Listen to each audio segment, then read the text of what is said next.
Mexico and so on, and there are people who really do still operate in this universe, right? Right. Yeah. I think it's true. You know, even in Africa, forget Mexico, you know, West Africa, you have witch doctors and stuff like that still. And I don't think this is just like something to be looked down on in the sense that, oh, well, these people, I think this was all early mankind or womankind was like this. We've only emerged from this world in the last maybe 2,000 or 3,000 years. You know, what we are, you guys sitting here, are a very recent development. You know, I think that our written history maybe in most areas only goes back about 4,000 or 5,000 years. You know, Greeks, Hebrews, Chinese, Indians, and so on, Egyptians, only go back to about 2,000 or 3,000 BC, so that's 4,000 or 5,000 years. And that's it.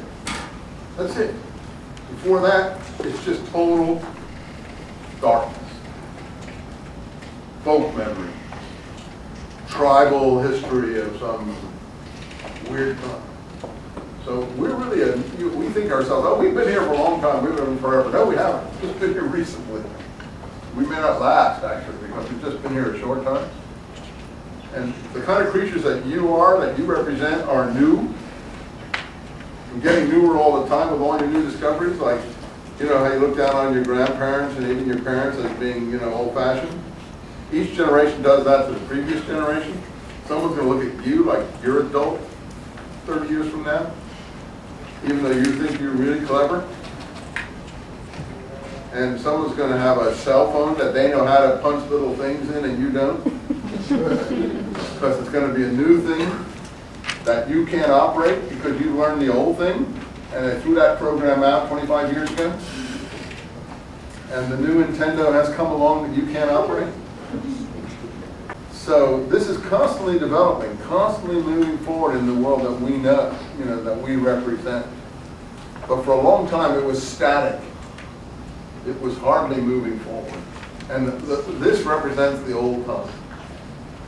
That's why I think this is good. And like those tribes I said in West Africa, you know, they can put up, even in the Caribbean, you have juju ladies who can put a hex on you, and they can kill you. And in fact, they can kill you. You know why? Because you kill yourself. You're so psychologically convinced of their power that you do the work. They put a pin in the voodoo doll and they send it to you, and you die. You say, oh no, it wouldn't happen to me. Yeah, I mean, it happened to maybe 85% of the people in that universe.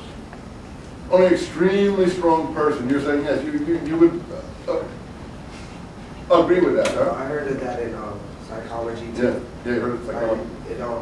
It applies to like not just witch doctors, but the tribes that believe that they're shamans or the doctor people in the village just by touching their wound to heal it. Yeah.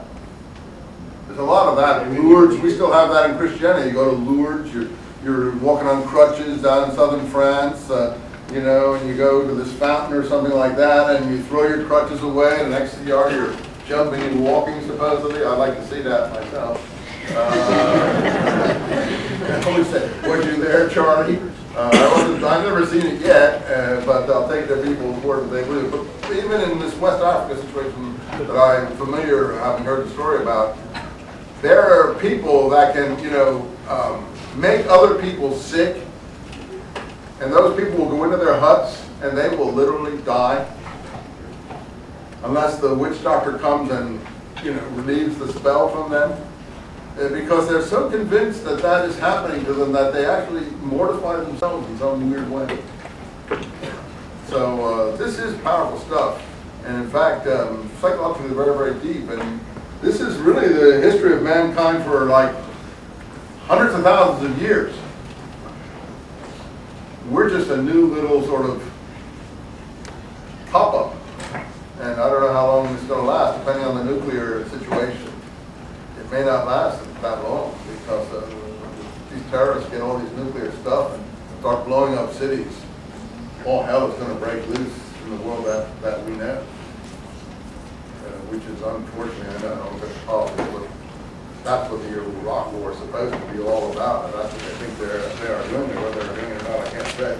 The point is that once that starts happening, and it looks like it's going to happen at some point in the next 25, 30 years, I would say, that someday you're going to be walking one day in a city and it's going to go whoop, and then the different countries are going to blame each other.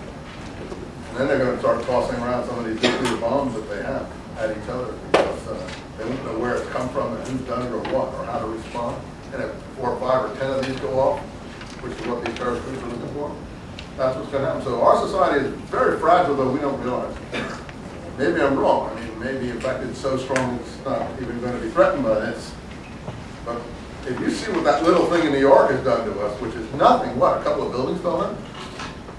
And people have been talking about it nonstop for 3 years. I mean, like nonstop. I mean, I feel bad for the people. It's a terrible, terrible thing. It's terribly cruel. But to talk about it nonstop and let it totally dead dominate your psyche to the point that nobody can do anything without thinking about that, and it only happened in one little area. Can you imagine if a whole city goes up? What that'll be like in people's psyche? So, you know, it's very fragile what we represent. So this is the world that preceded us here.